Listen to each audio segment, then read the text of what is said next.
there, YouTube. Hey, I'm gonna go ahead and try my hand at building me a shot press.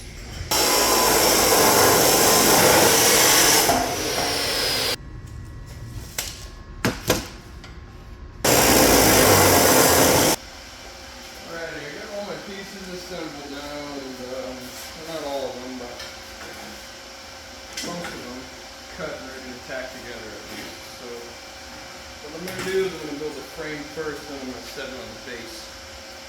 That way it gives me a little easier time.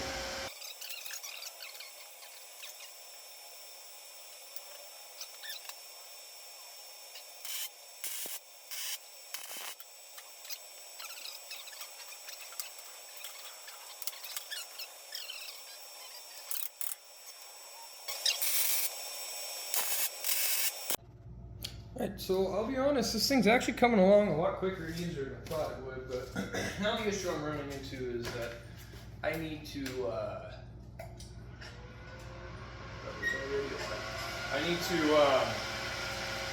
get some sort of a way to bring this back up. Now, all this worked out a lot better than I thought it would. I was going to make a little hat for this. I might do that last. I'll just test it without it. But what I came up with was something like this. I'm going to have a hook up here. Maybe even all the way to the side, that way I can get a lot more weld material on it. And then this bottom little eye bolt thing is just going to be welded down right here. And yeah, that's the plan for the return springs. That way this jack, as soon as I let it out, brings it back up on its own. I was going to run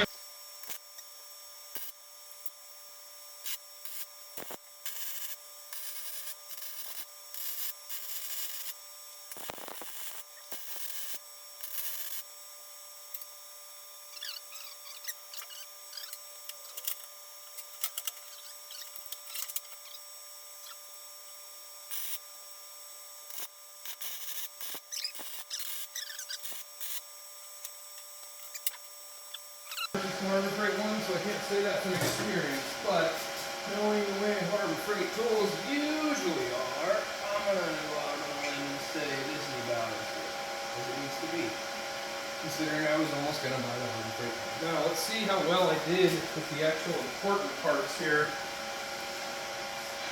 already lost the tape measure again.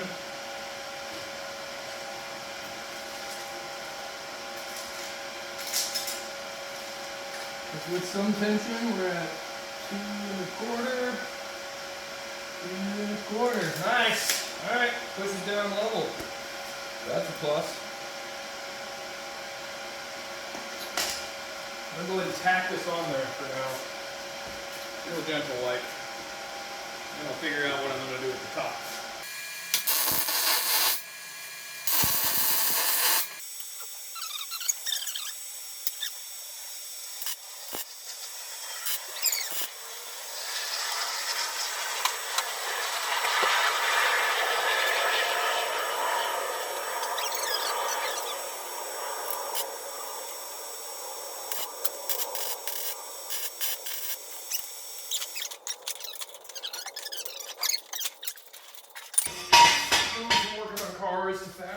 Working on cars to fabricating, it's like hard. Then I need space, and then I need tools. I need space, and I need tools. I need a space. Sucks. But anyways, there should be. That's what I did up top there, just to kind of keep this thing stable so it doesn't walk too much up top. And then the bottom, I just put 2 little small beads. I can cut those and angle grinder real easy to.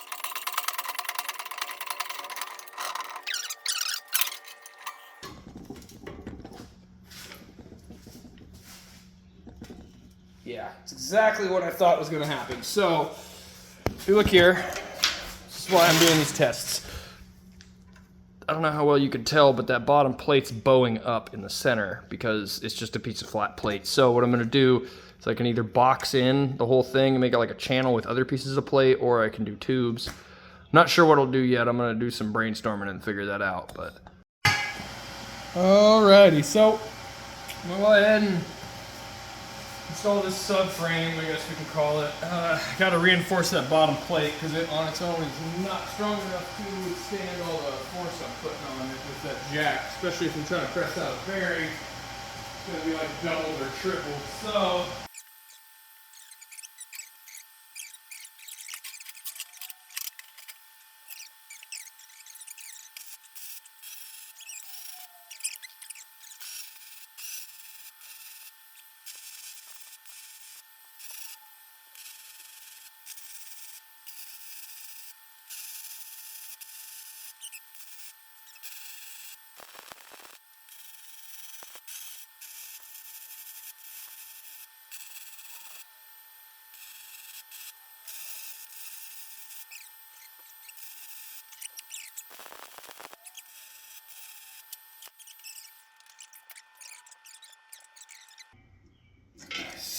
this tight. We'll find out here in a sec. Yep.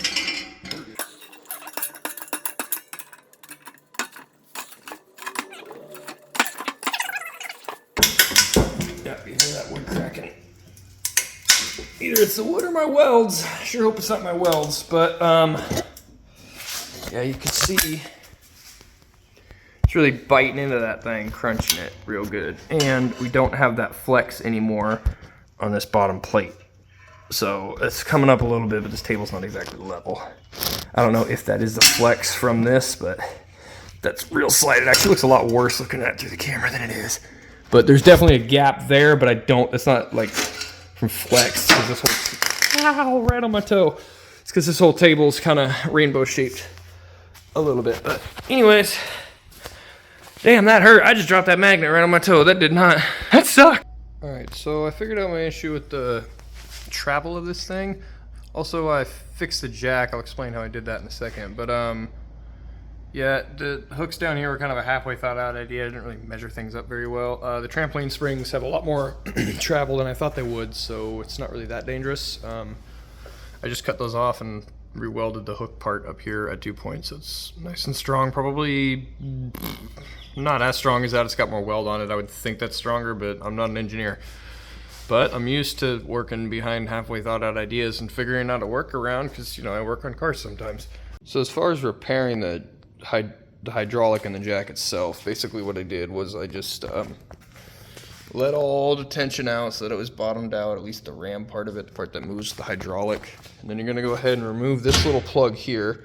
If you hear a bunch of air hissing out when you remove it, that means this is most likely going to work to fix your jack, because it got an air bubble in there and the fluid level's low. I just used some ATF inside of the here, I'll let you get a good look at that. This works. I don't think it's any different than any other. There's different types of transmission fluid, but transmission fluid is hydraulic fluid. And then I just filled up one of these little dippers with it, or squirter bits. And then once that cap's off, squirt it on in there, put the cap on, you should be good to go. Jack will work like brand new. If you guys found this video helpful, or you did decide to build this, or maybe made some modifications with it, please like and subscribe, and also send me a video or a picture of what you ended up coming up with. If this video did give you an idea, I'd love to see what different decisions you made in building this. And eventually I'll get you a test video. I'll be using that for bending, probably mostly, but I originally built it as a bearing press. I just was a little too late in building it. I had to get the car fixed, so I just took it to the machine shop, had them press it for me. So whatever, time crunch. But yeah, I hope you guys ended up enjoying this video, and please stick around for more stuff like this. Thanks.